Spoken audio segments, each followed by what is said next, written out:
ये घटना है आज से ठीक 52 साल पहले की, जब एक प्लेन दुनिया के सबसे लंबी माउंटेन रेंज की पहाड़ियों से जा टकराया था। सबसे हैरत की बात यह थी कि ये प्लेन के टकराने के फौरन बाद ये प्लेन गायब हो गई थी।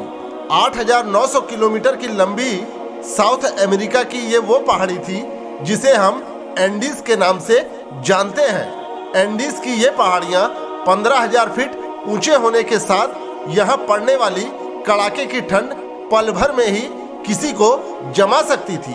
इस पहाड़ी के चारों ओर सिर्फ और सिर्फ एक ही चीज थी और वो थी यहाँ की खामोशी। जब कई दिनों तक सर्च अभियान चलाया गया और खोजकर्ताओं को इन सर्च अभियान में ना ही मलबा मिला और ना ही किसी इंसान की डेड बॉडीज, तो खोजकर्ताओं ने सर्च अभियान को ये सोचकर बंद कर दिया कि जहाज के दुर्घटना होने के बाद सारे लोग मारे गए होंगे। कई दिनों तक हर न्यूज़पेपर में जहाज के दुर्घटना ग्रसित होने की बात चलती रही, पर गुजरते वक्त हर एक दिन के बाद धीरे धीरे सब कुछ सामान्य हो गया। जहाज के गायब होने के करीब 72 दिनों बाद जहाज के अथॉरिटी को दुर्घटना ग्रसित जहाज से एक मैसेज रिसीव हुआ। जो जहाज दुर्घटना की शिकार हुई थी वो जहाज थी यूरोगन एयरफोर्स की फ्लाइट 571। 12 अक्टूबर 1972 को मोनले वीडियो से उड़ान भरती है। विमान में रग्बी खेलने वाले प्लेयर्स थे जिन्हें चिली के कैपिटल सेंटियागो मैच खेलने जाना था। इस जहाज में कुल 40 पैसेंजर्स के अलावे 5 क्रू मेंबर्स भी मौजूद थे। टेक ऑफ के बाद जहाज अभी अर्जेंटीना के ऊपर पहुंचा ही था कि अचानक से मौसम खराब होने की सूचना मिली। सूचना पाकर जहाज को मेंडोजा में लैंड कराया गया। जल्दबाजी में यह फैसला इसलिए लिया गया था क्योंकि अर्जेंटीना और चिली के दरमियान दुनिया की सबसे ऊंची एंडीज पहाड़ी दीवार बनकर खड़ी थी। यहाँ की पहाड़ियाँ वैसे ही बहुत खतरनाक थी और खराब मौसम में इसके ऊपर से गुजरना काफी रिस्की था। पायलट ने सोचा एक दिन मेंडोजा में रुककर मौसम साफ होने का इंतजार किया जाए और जैसे ही मौसम साफ होता है वे सभी पैसेंजर को सुरक्षित उनके मंजिल तक पहुंचा देंगे। अगले ही दिन 13 अक्टूबर को फ्लाइट मेंडोजा से उड़ान भर चुकी थी। जैसा कि आप इस मैप में देख रहे हैं, पहाड़ी की खतरनाक ऊंचाई के कारण फ्लाइट के ऊपर में कुछ इस तरह से बदलाव किए गए थे। इस बदलाव में जहाज को सबसे पहले मेंडोजा के साउथ में जाना था, जहां पहुंचकर जहाज अपनी हाइट को और ऊपर लेकर जाती और फिर एंडीज की तरफ टर्न करके उन खतरनाक पहाड़ियों को क्रॉस करती और चिली के शहर कोरिगो से दोबारा टर्न करके सीधा सेंटियागो में जाकर लैंड करती। ऐसा नहीं था कि पायलट ने ऐसा पहली बार किया था। इस उड़ान से पहले भी पायलट ने अपने अनुभव से इस पहाड़ को करीब 50 मर्तबा पार किया था। बादलों की मोटी लेयर के बावजूद पायलट अपनी सूझबूझ से जहाज को बिल्कुल सामान्य अवस्था में लेकर जा रहे थे। जहाज के पायलट जैसे ही प्लेन्चोन पास के पास पहुंची, प्लेन कंट्रोल टावर के रडार से अचानक से गायब हो गया। पहली नजर में कंट्रोल टावर में बैठे अधिकारियों को यह सामान्य बात लगी, क्योंकि ऊंची ऊंची पहाड़ियों को पार करने के दौरान इस तरह रडार से प्लेन का गायब हो जाना अमूमन होता रहता था।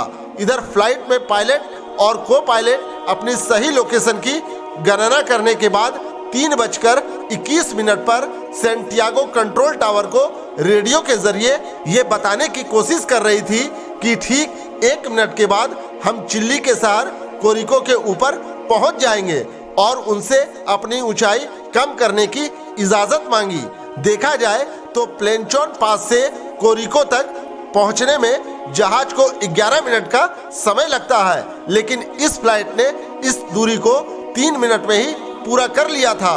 ये सब देखकर कंट्रोल टावर में बैठे अधिकारी काफी अचंभित महसूस कर रहे थे।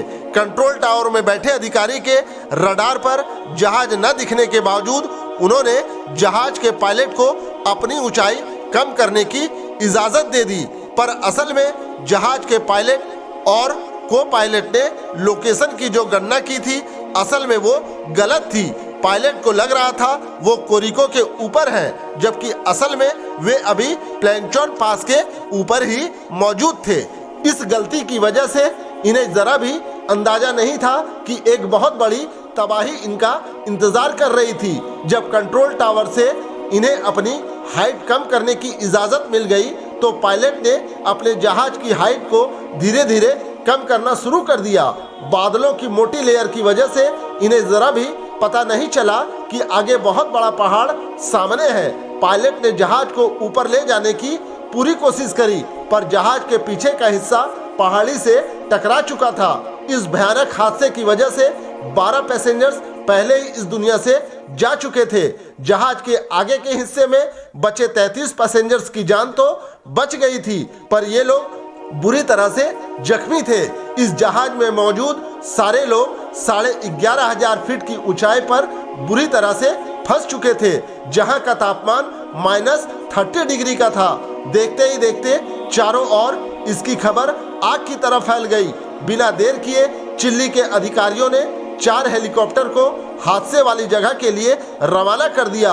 सुबह से लेकर शाम तक इस बड़े क्षेत्र में सघन जांच पड़ताल की गई, पर खोजकर्ताओं को ना ही कोई प्लेन नजर आया और ना ही कोई मलबा। इस पूरे खोज में यूरेगॉन और अर्जेंटीना ने भी हिस्सा लिया। जहां सिर्फ 4 हेलीकॉप्टर इस खोज में लगे थे, वहीं इनके आ जाने की वजह से अब 11 हेलीकॉप्टर इस खोज में लगाए जा चुके थे। सफेद बर्फ की चट्टानों की वजह से खोजकर्ता जहाज कई बार इनके ऊपर से गुजरे, पर इनकी नज़र इन बचे पैसेंजरों पर नहीं पड़ी। बाद में पैसेंजरों ने अपने अपने बैग की तलाशी ली ताकि कुछ ऐसा मिल जाए जिससे आसमान में उड़ रहे जहाज़ों को सिग्नल मिल पाए कि हम सब यहाँ हैं। इस खोज में एक बैग के अंदर से लाल लिपस्टिक मिली, जिसे इन्होंने जहाज के ऊपर SOS लिख दिया। लगातार 8 दिनों तक खोज करने के बाद 21 अक्टूबर 1972 को ये पूरा ऑपरेशन ये कहकर बंद कर दिया गया कि सारे पैसेंजर्स मारे जा चुके हैं। 11वें दिन पैसेंजर्स को अपने जहाज के मलबे के बीच से एक रेडियो मिला, जिससे उन्हें पता ये चला कि पैसेंजर्स को डेथ समझकर पूरा सर्च ऑपरेशन बंद कर दिया गया है। इस खबर को सुनकर जो पैसेंजर जख्म की वजह से बीमार थे, उनमें से 5 ने दम तोड़ दिया। बचे हुए 28 पैसेंजर्स ने अपने बचने की उम्मीद को जिंदा रखने के लिए क्रैश जहाज में जो भी सामान बची थी इस्तेमाल में लेना शुरू कर दिया। यहाँ तक कि जब उनके पास खाने को कुछ नहीं बचा तो ये लोग अपने मरे हुए साथियों के बॉडी पार्ट को खाने को मजबूर हो गए। हालांकि ये फैसला इनके लिए काफ़ी दर्द भरा था। इनकी परेशानियां यहाँ खत्म नहीं हुई, बल्कि परेशानियां तो अब और बढ़ने वाली थी, क्योंकि 29 अक्टूबर की आधी रात को एक बहुत बड़ा तूफान आया, जिसमें ये सारे लोग बर्फ की मोटी चादरों में बुरी तरह से धंस गए थे। इस अचानक आए बर्फीले तूफान में 9 और लोग मारे गए। बचे हुए 19 लोगों ने बहुत ही मुश्किल से अपने आप को बर्फ से बाहर निकाला। देखते ही देखते दिन महीनों में गुजर गए। हर एक पैसेंजर्स की हालत बद से बदतर होती जा रही थी। 12 दिसंबर यानी क्रैश के 60 दिनों के बाद 3 और पैसेंजर्स अपनी जिंदगी की बाजी हार चुके थे। जो 16 लोग बचे थे, उनके पास अब सिर्फ 2 ही रास्ते थे, या तो यहाँ बैठकर अपनी मौत का इंतजार करना, या फिर इस ऊंचे पहाड़ को पार करके उस ओर जाना जहाँ शायद बचने की संभावना हो। 3 रग्बी प्लेयर्स ने इस पहाड़ी के उस पार जाने का इरादा किया। इनके पास इस चढ़ाई को पूरा करने के लिए कुछ भी सामान मौजूद नहीं था, फिर भी इन्होंने जैसे तैसे जहाज के सीट और अपने बैग में बचे कपड़ों से ठंड से बचने के कुछ कपड़े तैयार किए और निकल पड़े जिंदगी को फतह करने की उम्मीद के साथ। लगातार 3 दिनों तक चलने के बाद जब ये लोग पहाड़ी के ऊंचाई पर पहुंचे तो दूसरी ओर का नज़ारा देख हैरत में पड़ गए, क्योंकि जहां से ये चले थे वहां से कहीं ज़्यादा बड़ी पहाड़ियां इस ओर मौजूद थी। तीनों साथियों में से एक ने आगे न जाने का मन मनाकर वापस लौटकर क्रैश जहाज के पास जाने का मन बनाया। आखिरकार 10 दिनों तक 61 किलोमीटर का सफर करने के बाद ये दोनों ऐसी जगह पहुंचे जहां हरियाली और जानवर दोनों मौजूद थे। बहते पानी को देखकर ये लोग बिना रुके सबसे पहले पानी को पिया। तभी इनकी नजर नदी के उस पार एक आदमी पर पड़ी। नदी में पानी ज्यादा होने और नदी में पानी की आवाज के कारण दोनों तरफ के लोग एक दूसरे की बात समझ नहीं पा रहे थे। आखिरकार घोड़े पर सवार आदमी ने एक कागज और कलम नदी के उस पार फेंका, जहां दोनों रग्बी प्लेयर ने सारी बातें उस कागज पर लिख दी। कागज पर लिखी सारी बातों को उस घोड़े पर सवार व्यक्ति ने पढ़कर उस लेटर को चिली के अधिकारियों तक पहुंचा दिया। अधिकारियों को पहले तो यकीन नहीं हुआ कि आखिर 2.5 महीनों तक ये लोग जिंदा बचे तो बचे कैसे। पहले तो चिली अधिकारियों ने इन दोनों को रेस्क्यू किया, उसके बाद इनके निशानदेही पर उन लोगों तक पहुंचे जहां हेलीकॉप्टर के क्रैश करने के बाद बचे हुए लोग मौजूद थे।